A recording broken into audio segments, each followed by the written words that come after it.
Hello बच्चों, कैसे हैं आप। मैं आशा करता हूँ आप स्वस्थ होंगे, मस्त होंगे, अपने पढ़ाई में व्यस्त होंगे।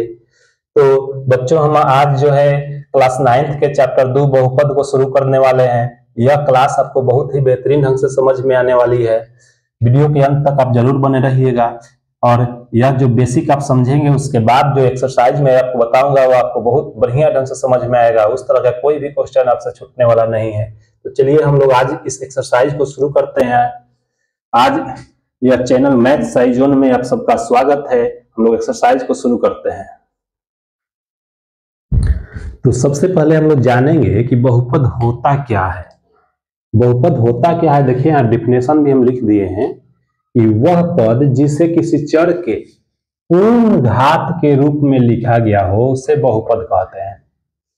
वह पद जिसमें किसी चर के जो घात होता है वह पूर्ण घात होना चाहिए। पूर्ण, पूर्णांक, परिमेय, अपरिमेय आपने नीचे क्लासों में पढ़ा है, सीखा है।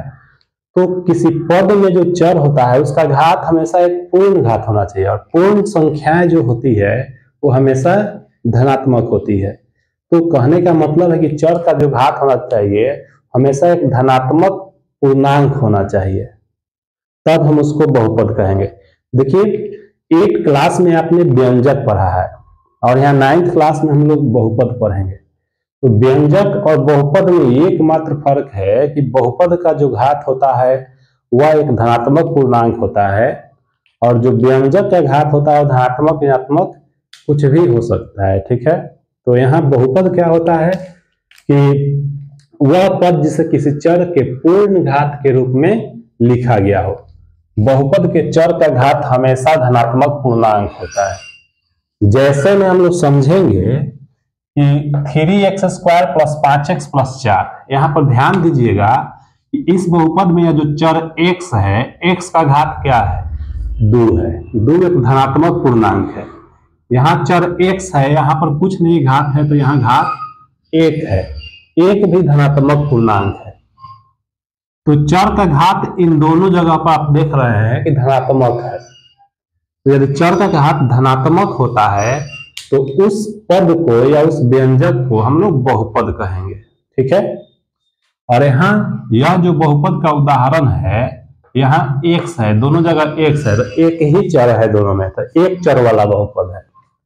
यहाँ देख लीजिए 6x एक बहुपद है ये भी, क्योंकि इसका घात क्या है? धनात्मक पूर्णांक है। एक तीसरा उदाहरण देख सकते हैं 8x³ - 4y²। यहाँ पर देख सकते हैं यहाँ जो चर x है इसका पावर 3 है, ये भी धनात्मक पूर्णांक है।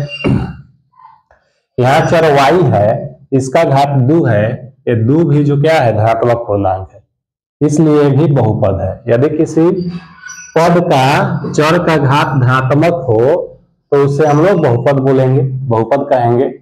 और यहाँ देख सकते हैं कि इस बहुपद में 2 चर है, एक चर x है और एक चर y है, तो इस बहुपद को हम 2 चर वाला बहुपद कहेंगे। इसी प्रकार यहाँ आप देख सकते हैं, यहाँ चर का घात 2 है, यहाँ चर y है जिसका घात 3 है, यहाँ चर t है जिसका घात यहाँ कुछ नहीं है, तो घात 1 होता है।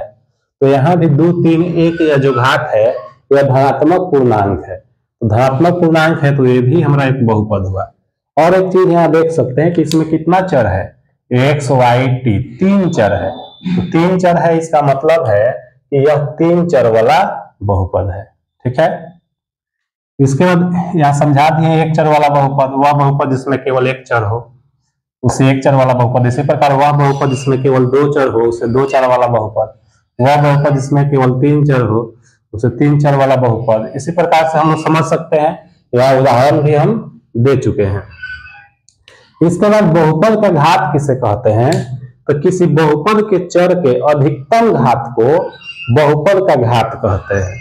किसी बहुपद के चर का अधिकतम घात, जो चर का अधिकतम घात होता है उसी को हम बहुपद का घात कहते हैं। जैसे यहाँ समझिए कि 3x² + 5x⁴ - 6x + 2। यहाँ पर देखिए इस चर का घात 2 है, यहाँ x का घात 4 है, यहाँ x का घात 1 है, तो अधिकतम घात यहाँ पर क्या है? 4 है। इस बहुपद में अधिकतम घात, चर का अधिकतम घात 4 है, इसलिए इस बहुपद का घात क्या हो जाएगा? 4 हो जाएगा। इसी प्रकार से आपसे पूछा जाए कि इस बहुपद में बहुपद का घात क्या होगा, तो इसका अधिकतम घात 2 है, तो इस बहुपद का घात 2 हो जाएगा।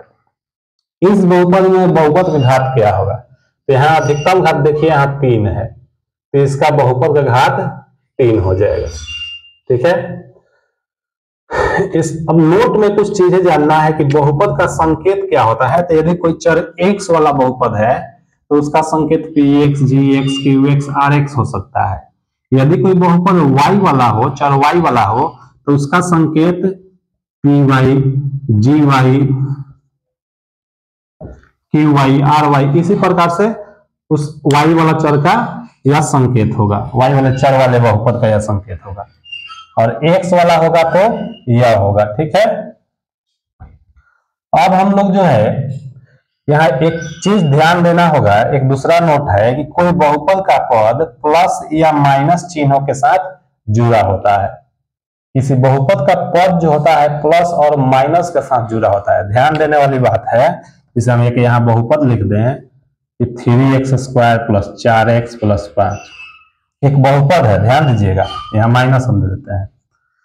तो यहाँ देख सकते हैं कि अगर आपसे पूछा जाए कि इस बहुपद में कितने पद हैं, इस बहुपद में कितने पद हैं, तो पद हमेशा प्लस या माइनस से जुड़ा रहता है। ध्यान दीजिए, एक यह प्लस यहाँ लगा है, तो यहाँ एक यह पद यह हुआ, एक दूसरा पद यह हुआ, यह दोनों पद यह प्लस से जुड़ा हुआ है।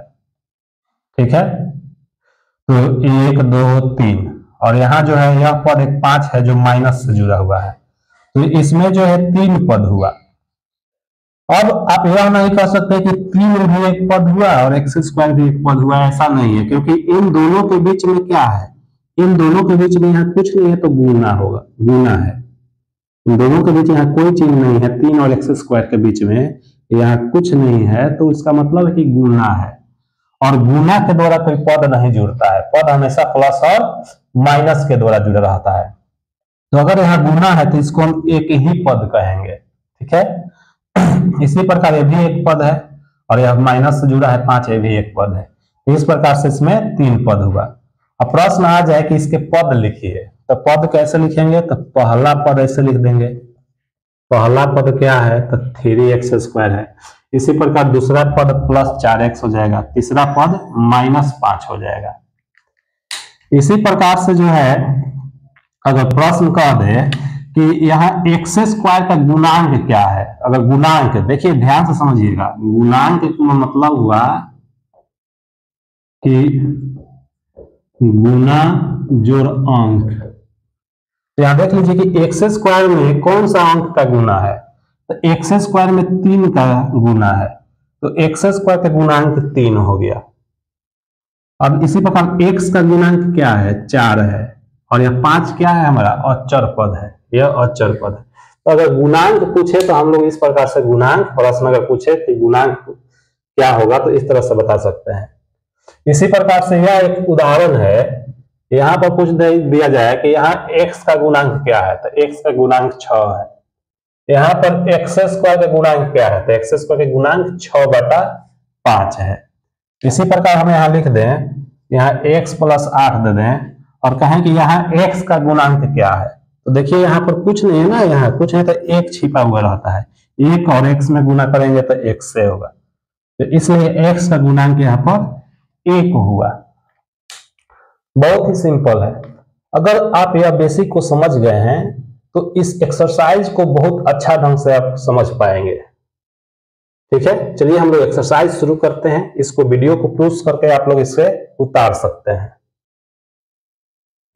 देखिए एक्सरसाइज 2.1 का फर्स्ट क्वेश्चन क्या है,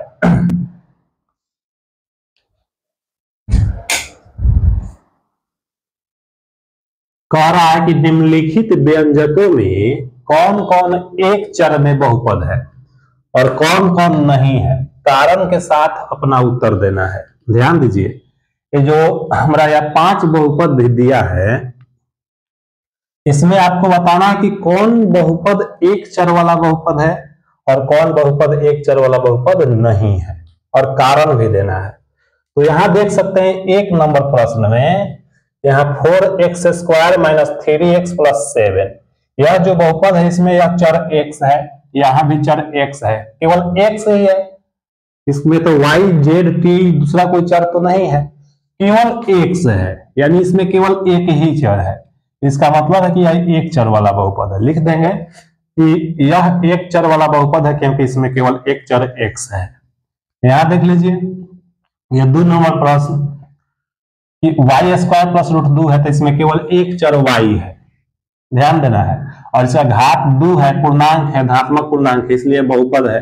और एक चर y है, एक चर y है तो यह एक चर वाला बहुपद हुआ। और ध्यान देना, अब 3 नंबर यह बहुपद है ये नहीं है। बहुपद क्यों नहीं है, ध्यान दीजिएगा कि यहाँ रूट t है, अगर हम इस पर से t पर से रूट हटा दें तो पावर क्या हो जाएगा, 1/2 हो जाएगा। तो ध्यान दीजिए t के पावर 1/2 होगा, और t के पावर 1/2 जो पावर 1/2 है यह पूर्णांक तो है नहीं, यह एक परमीय संख्या है, पूर्णांक नहीं है। और परिभाषा आप जानते हैं कि बहुपद में जो चर होता है उस चर का घात एक धनात्मक पूर्णांक होता है, लेकिन यहाँ जो चर का घात है वह धनात्मक पूर्णांक नहीं है, परमीय है, अतः यह बहुपद ही नहीं है। लिख देंगे यह बहुपद नहीं है। कारण भी देना है, कह रहा है कि कारण के साथ अपना उत्तर देना है, तो इसमें लिख देंगे, कारण देंगे कि यह बहुपद नहीं है क्योंकि इसमें चर का घात धनात्मक पूर्णांक नहीं है। इसके बाद यह 4 नंबर प्रश्न देखिए, यहाँ तो चर y है और यहाँ चर y है, तो अगर आप ध्यान नहीं दीजिएगा तो आप कह दीजिए कि दोनों जगह एक ही चर है तो एक चर वाला बहुपद है, लेकिन ध्यान दीजिएगा तो आप पाइएगा कि यह बहुपद नहीं है। कैसे नहीं है बात समझिएगा, यह y है प्लस 2, और यह जब y ऊपर जाएगा, देखिए यहाँ पावर कुछ नहीं तो 1 है, अब यह जब y ऊपर जाएगा तो यह पावर -1 हो जाएगा। आपको पता है कि नीचे का जब ऊपर जाता है तो पावर का चिन्ह बदल जाता है, यहाँ जब पावर माइनस हो जाएगा तब यह धनात्मक पूर्णांक तो पावर नहीं रहा, यह ऋणात्मक पूर्णांक हो गया, यह धनात्मक नहीं हुआ, अतः यह क्या है, हमारा बहुपद नहीं है। कारण क्या लिखेंगे, क्योंकि यह बहुपद नहीं है क्योंकि यहाँ y का घात धनात्मक पूर्णांक नहीं है। अब यहाँ 5 नंबर प्रश्न देखिए, यह तो बहुपद है, यहाँ x का घात 10 है, y का घात 3 है, t का घात 50 है, तो यहाँ जो घात है वह धनात्मक पूर्णांक है, अतः यह बहुपद है। लेकिन प्रश्न हमारा क्या पूछ रहा है, प्रश्न कह रहा है कि कौन कौन एक चर में बहुपद है, और यह 5 नंबर जो प्रश्न आप देख रहे हैं इसमें 3 चर दिया है, x y t, यह 3 चर बहुपद तो है लेकिन एक चर वाला बहुपद नहीं है, 3 चर वाला बहुपद है। अब प्रश्न पूछ रहा है कौन कौन एक चर में बहुपद है और कौन कौन नहीं है, तो केवल हमें एक चर वाला पहचानने के लिए प्रश्न कह रहा है। यहाँ लिख देंगे कि यह एक चर में बहुपद नहीं है क्योंकि इसमें 3 चर है, अतः यह 3 चर वाला बहुपद है। बहुत ही सिंपल है। इस प्रकार से देखिए 2 नंबर प्रश्न है, एक कह रहा है कि निम्नलिखित में से प्रत्येक में x स्क्वायर का गुणांक लिखिए।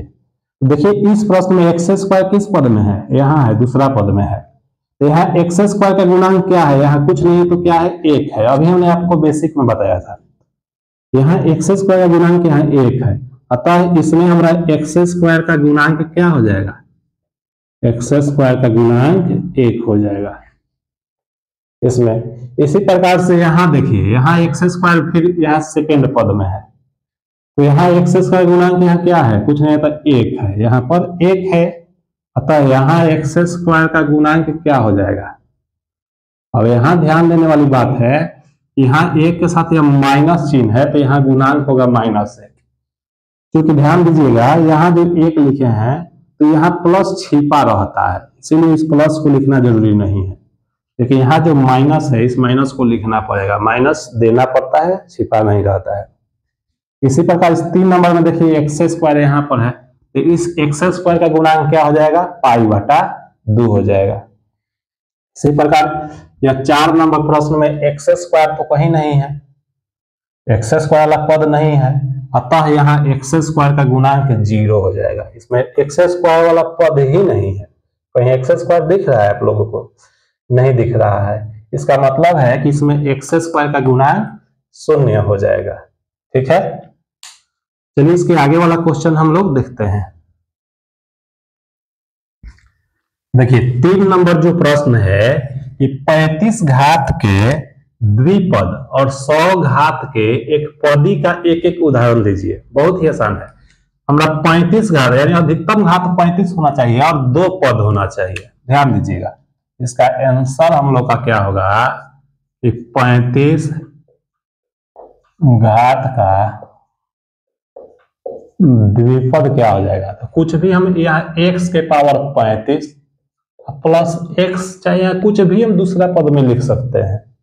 ठीक है, यहाँ देखिए 35 घात है और क्या वो पद है, 2 पद है। इसी प्रकार से इसका आंसर अनंत हो सकता है, अनेकों हो सकता है, अलग अलग कुछ हो सकता है। ठीक है, हमें कोई एक ही उदाहरण देना है, तो एक उदाहरण यह हो गया। अब 100 घात के एक पदी, 100 घात का एक पदी, तो 100 घात का एक पदी क्या हो जाएगा, तो कोई भी हम x के पावर 100 लिख देंगे। 100 घात का एक ही पद, एक पद ही चाहिए तो एक ही पद यहां रखेंगे। इस तरह से बहुत सारा हो जाएगा, t के पावर 100, y के पावर 100, इस तरह से बहुत सारा एग्जाम्पल हो जाएगा। अब देखिए 4 नंबर प्रश्न है कि निम्नलिखित बहुपदों में से प्रत्येक बहुपद की घात लिखिए। तो अभी हमने आपको बेसिक बताया था कि किसी बहुपद के चर के अधिकतम घात को बहुपद का घात कहते हैं।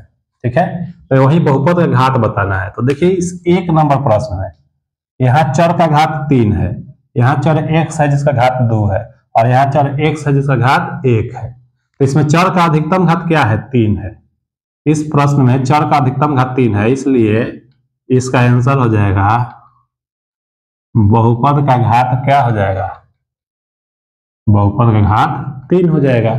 इसी प्रकार इसमें एक ही चर y है जिसका घात 2 है, तो इसका बहुपद का घात 2 हो जाएगा। इसमें देखिए यहाँ चर t है जिसका घात यहाँ कुछ नहीं था 1 है, और कहीं चर तो है नहीं, तो बस इसका बहुपद का घात 1 हो जाएगा। और यहाँ ध्यान देने वाली बात है 4 नंबर में कि यहाँ कोई चर नहीं है, इस प्रश्न में कोई चर नहीं है। तो किसी बहुपद में चर के अधिकतम घात को ही बहुपद का घात कहा जाता है, लेकिन इसमें कोई चर नहीं है, इसका मतलब है कि यहाँ बहुपद का घात 0 हो जाएगा। इस प्रश्न में कोई चर नहीं है, बात समझिएगा। मान लो हम यहाँ x दे दें पावर 0, तो x के पावर 0, किसी भी संख्या का पावर 0 होता है उसका मान 1 होता है, तो इसका मान क्या हो गया, 1 हो गया। और 1 क्या होता है, यहाँ गुना में छिपा रहता है 1, अतः यहाँ x के पावर 0 लिख सकते हैं, चाहे y के पावर 0, कोई भी चर के पावर 0 लिख सकते हैं। इसका मतलब है कि अगर यहाँ कोई चर नहीं है तो उसको कोई चर देकर उसको पावर में 0 हम लोग लिख सकते हैं। इसका मतलब है कि इस बहुपद का घात क्या हो गया, 0 हो गया। बहुत ही सिंपल है।